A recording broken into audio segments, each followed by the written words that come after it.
కానీ నాకు ఒక బాధ్యత ఉంది.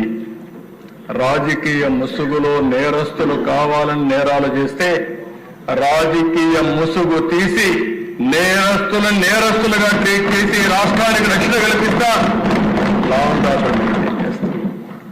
ఇష్టానుసారంగా చేయొద్దండి. మెయిన్ స్ట్రీమ్కి రండి, మెయిన్ స్ట్రీమ్లో పనిచేయండి, ప్రజల కోసం పోటీ పడండి.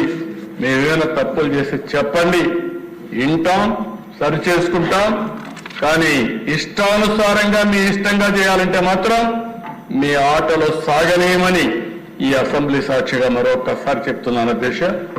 అందుకే రౌడీల కోసం, ల్యాండ్ గ్రాబర్స్ కోసం, ఎవరైతే సంఘ విద్రోహ శక్తులు ఉన్నారో వారి కోసం చెప్తున్నా, ఈ రెండు చట్టాలు మీ గుండెల్లో రైళ్లు పరిగెత్తే విధంగా అమలు చేస్తామని చెప్పి మరొకసారి తెలియజేసుకుంటూ